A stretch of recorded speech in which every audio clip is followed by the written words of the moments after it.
سرکار بطحا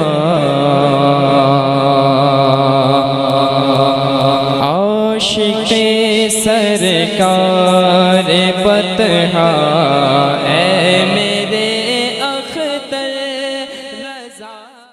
اللہ رب العالمین والعاقبۃ للمتقین والصلاة والسلام علی رسولہ الکریم، اما بعد، قال اللہ تعالی فی القرآن العظیم والفرقان الحمید، فاعوذ باللہ من الشیطان الرجیم، بسم اللہ الرحمن الرحیم۔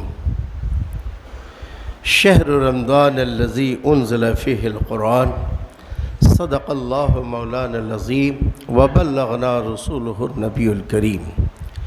ان اللہ وملائکتہ یصلون علی النبی یا ایہا الذین آمنوا صلوا علیہ وسلموا تسلیما۔ اللہم صلی علی سیدنا و مولانا محمد وعلی آل سیدنا و مولانا محمد وبارک وسلم، صلاۃ و سلام علیک یا رسول اللہ صلی اللہ تعالی علیہ وآلہ وسلم۔ ایک مرتبہ اور باواز بلند پڑھ لیجئے درود پاک۔ اللہم صلی علی سیدنا و مولانا محمد وعلی آل سیدنا و مولانا محمد وبارک وسلم، صلاۃ و سلام علیک یا رسول اللہ صلی اللہ تعالی علیہ وآلہ وسلم۔ دیکھتے دیکھتے رمضان ہم سے جدا ہو چلا۔ حضرات، مہمان دو طرح کے آتے ہیں۔ ایک تو صرف مہمان ہوتے ہیں، ان کو کھلایا پلایا، اچھی طریقے سے اپنی استطاعت کے مطابق اس کو رکھا، اس کی ہر طرح سے خیال کیا، اور جب ان کے جانے کا وقت ہوا تو گیٹ پر آ کر ان کو الوداع کہہ دیا۔ ایک ایسے مہمان ہوتے ہیں، اور ایک ایسے مہمان ہوتے ہیں بہت دل کے قریب ہوتا ہے۔ جب وہ آتا ہے گھر پہ تو اس کو کھلانا پلانا، سنوارنا، آرام کرنا، ہر طرح سے ان کی خدمات میں کھڑے رہتے ہیں، اور دل نہیں چاہتا کہ یہ ہم سے جدا ہو، یہ مہمان ہمارے پاس رہے، کیونکہ دلوں کا ملن اس کے ساتھ ہے۔ تو دو طرح کے مہمان ہوتے ہیں۔ جب پہلا مہمان جاتا ہے تو دل میں صدمہ نہیں ہوتا، ٹھیک ہے آئے گئے کوئی بات نہیں، لیکن جب دوسری قسم کا مہمان جب آتا ہے جس سے دلی ملن ہوتا ہے، جب وہ جاتا ہے تو آنکھیں اشکبار ہو جاتی ہیں۔ یہ رمضان وہ دوسری قسم کا مہمان ہے کہ جب جاتا ہے تو آنکھیں اشکبار ہو جاتی ہے، دل چھلنی چھلنی ہو جاتا ہے۔ یہ وہ ماہ رمضان جس کے سواگت کے لیے میرے آقا صلی اللہ تعالی وسلم نے ارشاد فرمایا کہ ماہ رمضان جب تم رجب کا چاند دیکھو اسی وقت دعا کرو کہ اللہ مجھے رمضان تک آسانی کے ساتھ پہنچا دینا۔ جب یہ ماہ رمضان ہم میں آیا، ایک خوشیوں کا موقع تھا، ہر طرف قرآن کریم کی تلاوت، ساری مسجدیں دلہن کی طرح سجی سجی سجی سجی نظر آ رہی ہیں۔ افطار کا ایسا وقت، شہری کا اعلان، ہزار نعمتیں اپنے دامن میں ماہ رمضان سمیٹے ہوئے اب یہ ہم سے رخصت ہونے لگا ہے۔ حضرات، جس طریقے سے دل کا قریبی مہمان جاتا ہے اور دل پاش پاش ہونے لگتا ہے، اس سے بھی زیادہ ہمارا یہ مزاج ہونا چاہیے کہ ماہ رمضان جا رہا ہو تو ہماری آنکھیں اشکبار ہو، ہمارا دل بے چین ہو۔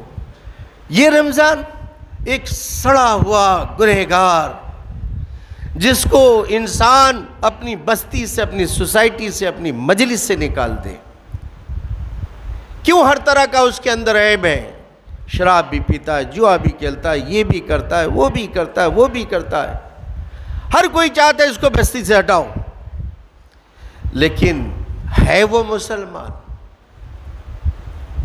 ہزار گنہگار صحیح ہے وہ مسلمان، لیکن جب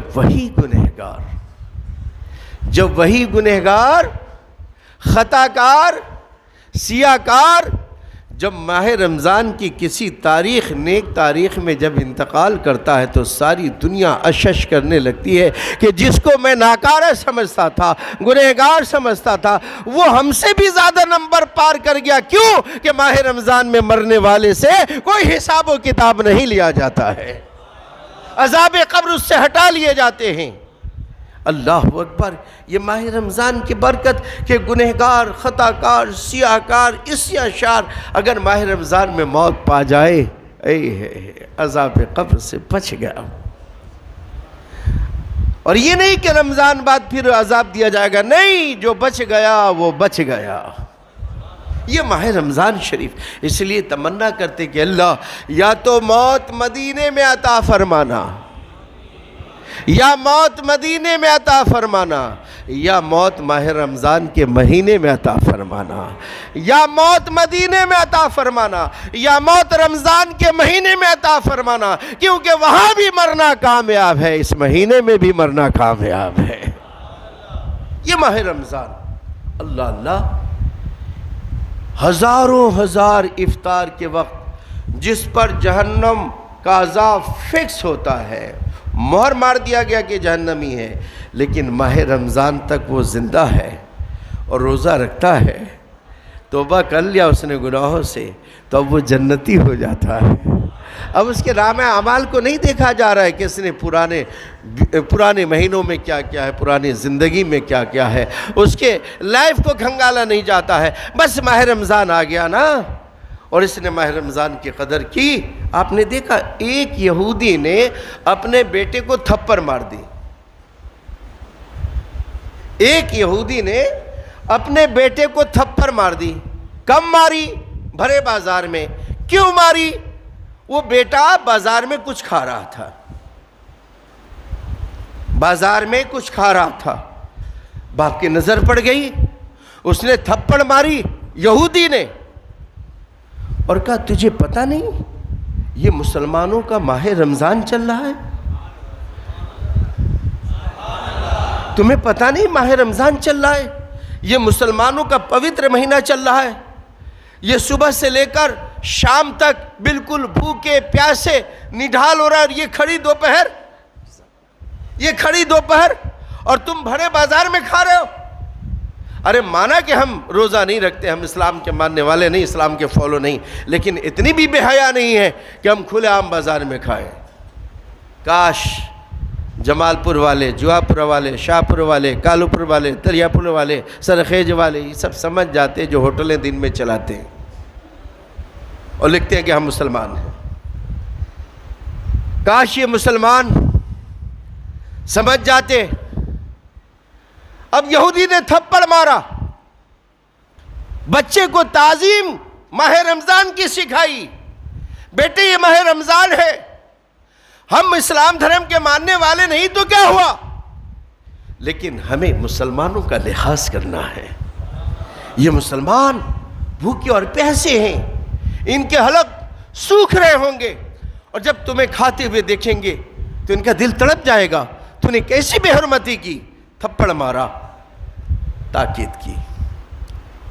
جب موت کا وقت آیا، رحمت عالم صلی اللہ تعالی وسلم اس یہودی کے خواب میں تشریف لائے۔ ذرا زور سے کہہ دو سبحان اللہ۔ اس یہودی کے خواب میں تشریف لائے، کہا اے یہودی اٹھ اور سب کے سب کنبہ آؤ میرے ہاتھ پر داخل اسلام ہو جاؤ۔ داخل اسلام ہوا، کلمہ پڑھا، پورے گھر والے کلمہ پڑھ لیے۔ پوچھا یا رسول اللہ یہ الطاف کرم صرف مجھ پر ہی کیوں؟ یہ کرم کی بارشیں صرف مجھ پر ہی کیوں؟ میرے آقا نے ارشاد فرمایا یاد کر فلاں دن ماہ رمضان تھا، تو نے ماہ رمضان کی قدر کی، اللہ کا حکم ہوا کہ تجھے اسلام کی نعمتوں سے نواز دیا جائے، اور رمضان کی تو نے احترام کیا ہے، اس لیے اللہ تعالیٰ احتراماً تجھے دوزخ کی آگ سے آزاد کر رہا ہے، اس لیے میں نبی تجھے کلمہ پڑھانے کے لیے آیا ہوں۔ یہ ماہ رمضان کی قدر و عظمت، یہ پیارا مہینہ ہم سے رخصت ہو رہا ہے۔ اللہ اکبر۔ مسلمانوں، ماہ رمضان نے اپنی صحبت میں رکھ کے ہمیں نمازی بنایا ہے. ایسا نہ ہو کہ مسجد ویران ہو جائے. یاد رکھ اے پیارے مصطفیٰ صلی اللہ تعالی وسلم کے پیارے دیوانوں، یاد رکھ میرے آقا صلی اللہ تعالی وسلم، حدیث پاک ہے، ارشاد فرماتے ہیں کہ میری یہ خواہش ہے کہ میں لکڑیوں کو اکٹھا کرنے کے لیے جمع کروں، لکڑیوں کو اکٹھا کرنے کے لیے حکم دوں اور لکڑیاں جمع کی جائیں اور میں اس میں آگ لگاؤں. اور جو لوگ نماز کے لیے نہیں آتے ہیں تو میں تم میں سے کسی کو امام بنا کر اس کے گھروں کو تلاش کروں. جتنے لوگ نماز میں نہیں آتے فَأَحْرَقَ بُيُوتُهُمْ، میں اس کے گھروں کے ساتھ اس کو جلا ڈالوں. کون بول رہے ہیں؟ رحمت للعالمین ارشاد فرماتے ہیں کہ جو لوگ نماز میں شامل نہیں ہوئے، نماز میں حاضر نہیں ہوئے، میری یہ چاہت ہے کہ میں تم میں سے کسی کو امام بنا دوں اور میں گھروں کی تلاشی لوں. جو لوگ نماز میں نہیں شامل ہوئے میں اس کے گھروں کو جلا ڈالوں، اس کے سمیت جلا ڈالوں.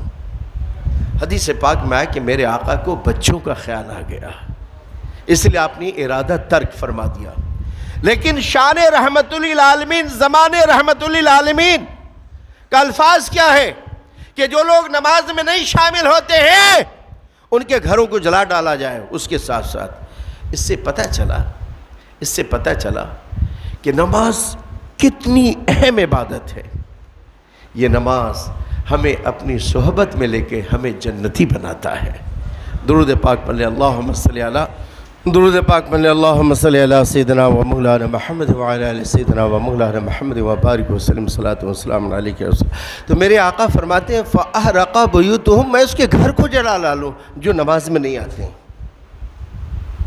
اب ذرا سوچو، ایک کافر اور ایک مسلمان کے بیچ میں جو دیوار ہے، ڈسٹینس دیوار جو ہے، یہ کیا ہے؟ صرف نماز. اگر مسلمان نماز نہیں پڑھتا تو بالکل کافر کے شبیہ ہے وہ. لہذا اللہ کی عبادتوں کو جو قائم کرتے ہیں گویا وہ اپنے آپ کو کفار و مشرکین سے علیحدہ کرتے ہیں، کیونکہ کفار و مشرکین نماز نہیں پڑھتے. لہذا ہم پر یہ ضروری ہے کہ ہم نمازوں کو اپنائیں. اب ذرا ایک اور بات دیکھ لیجئے، بے نمازی کا انجام کیسا ہوتا ہے. بے نمازی کا انجام کیسا ہوتا ہے. یہ میں آج کی بات نہیں کر رہا ہوں، 1443 سال کی پرنٹ بات کر رہا ہوں. کیسے امیر ہو تم، کیسے امیر ہو؟ کیا ہوا بوڑھی ماں، کیا ہوا؟ کہ تم کیسے امیر ہو، کیسا انصاف ہے تمہارا؟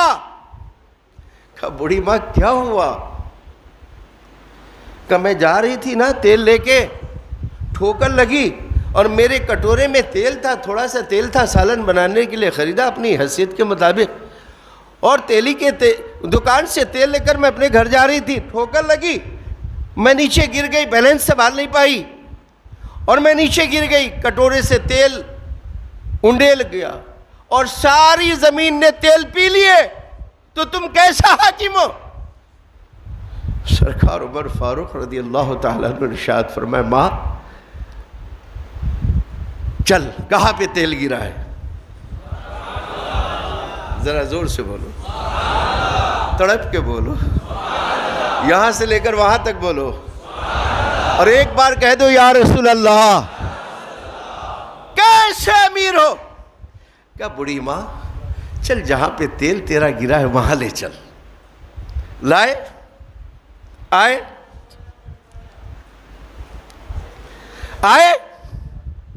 کہاں پہ تیل گرا ہے؟ کہ عمر فاروق یہ زمین نے ہمارا تیل پی لیا ہے. کہ رکھ کٹورا رکھا.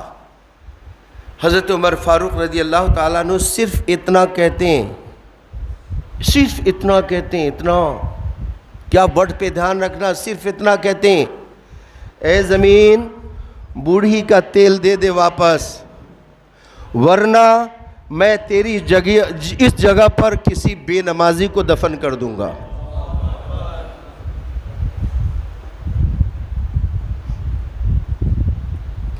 تیری اس جگہ پر کسی بے نمازی کو دفن کر دوں گا. مسلمانوں اپنے دین کو پہچانو، کہاں کھو رہے ہو؟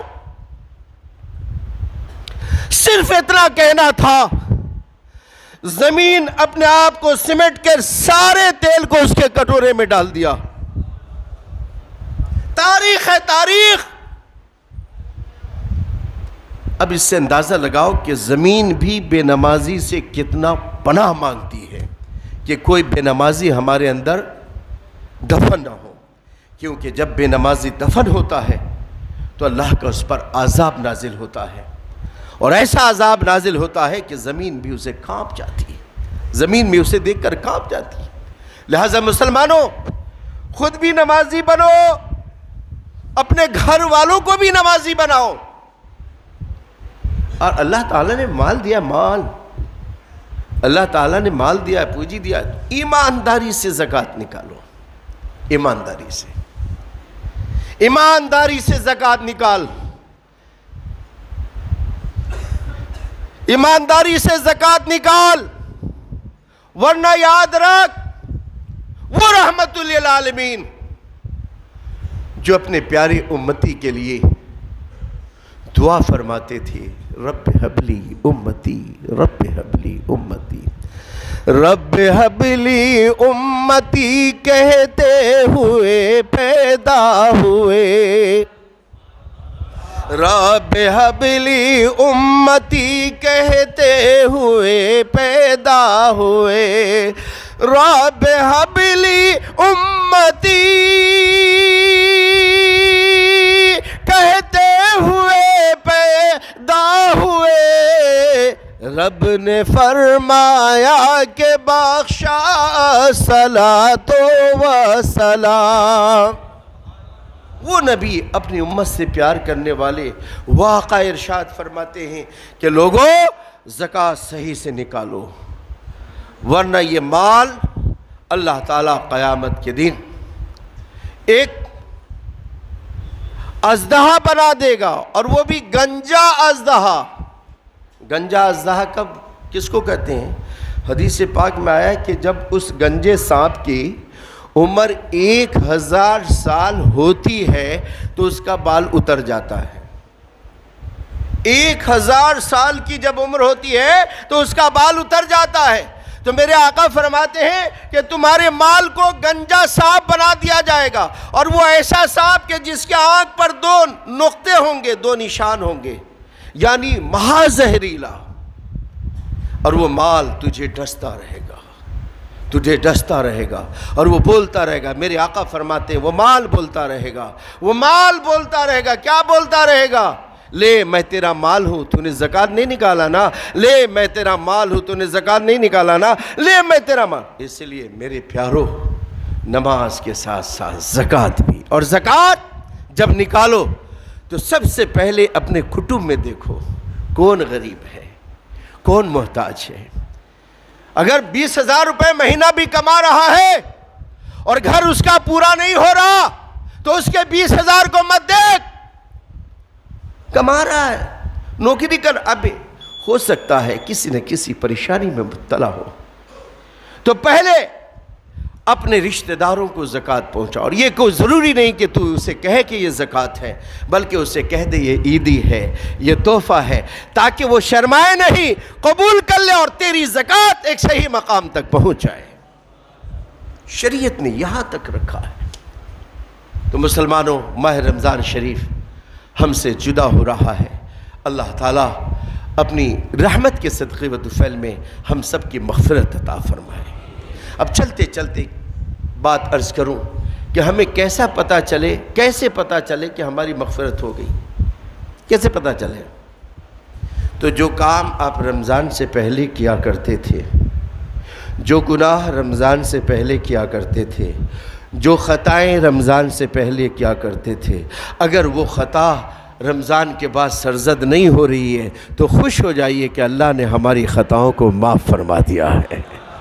اللہ نے ہمیں بخش دیا ہے، اللہ کی بخشش کا سہارا ہم کو مل گیا ہے، اور بے عینی وہی ہے، کالا دھندا جو پہلے تھا وہ اب بھی ہے۔ تو پھر سمجھ جائیے کہ رمضان نے آپ کو کوئی فائدہ، رمضان نے فائدہ دینے کی کوشش کی لیکن آپ نے رمضان سے کوئی فائدہ نہیں اٹھایا، لہٰذا اللہ کے بارگاہ میں توبہ کریں۔ وآخر دعوانا ان الحمدللہ رب العالمین۔ عید کی نماز 8:30 بجے ہوگی،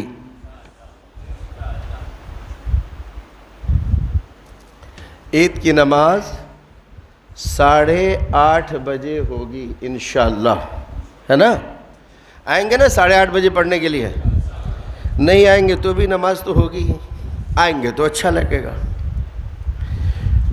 حضرات، آج کے خاص دنوں میں الوداعی اشعار پڑھے جاتے ہیں، جسے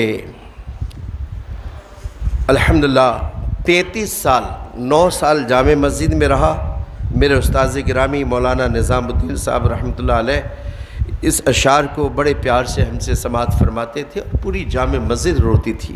اللہ اکبر۔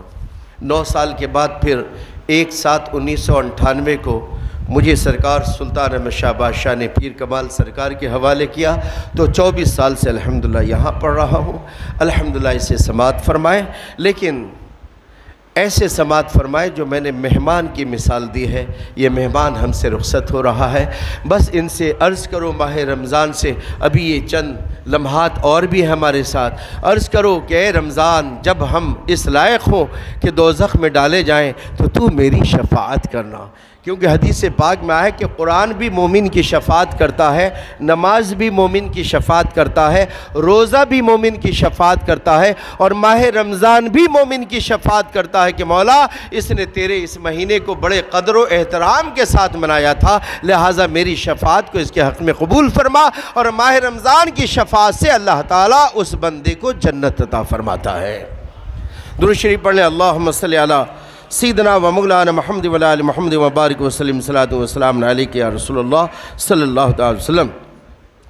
افسوس تو رخصت ہوا ماہ مبارک الوداع، رو رو کے دل نے یوں کہا ماہ مبارک الوداع، مدت سے تھے ہم منتظر، شکر خدا آیا تو پھر،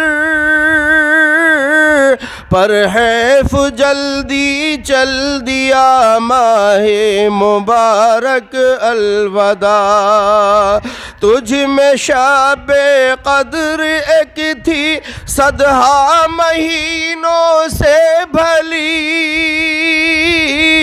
صلی علی ماہ مبارک الوداع، جنت کے دروازے کھلے دوزخ کے دروازے مندے، خالق کی تھی کیا کیا عطا ماہ مبارک الوداع، رو رو کے دل نے یوں کہا ماہ مبارک الوداع، دوزخ کے اندر بالیقین تھا قید شیطان لعین،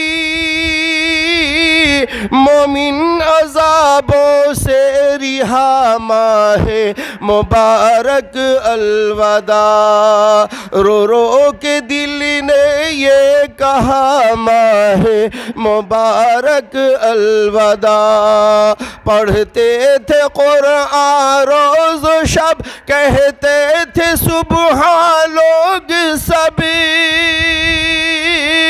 ہر لحظہ تھا فرحت فضا ماہ مبارک الوداع، تھا رزق مومن کا فضو، ہر ایک کو تھا صبر و سکون، اجر اس کا تھا بے انتہا ماہ مبارک الوداع، رو رو کے دل نے یہ کہا ماہ مبارک الوداع، پڑھتا تھا سنت کوئی جب یا کوئی پڑھتا مستحب پاتا ثواب فرض کا ماہ مبارک الوداع رو رو کے دل نے یہ کہا ماہ مبارک الوداع جس روز ہو روز جزا رب سے شفا عرض کرنا ذرا رب بخش دے وے سب خطا ماہ مبارک الوداع ہر سال تم تو آؤ گے مکھ نور سا دکھلاؤ گے زندوں سے تو مل جاؤ گے ماہ مبارک الوداع گر زیست ہے پھر پائیں گے ورنہ بہت پچھتائیں گے تو اب تو رخصت ہو چلا ماہ مبارک الوداع رو رو کے دل نے یہ کہا ماہ مبارک الوداع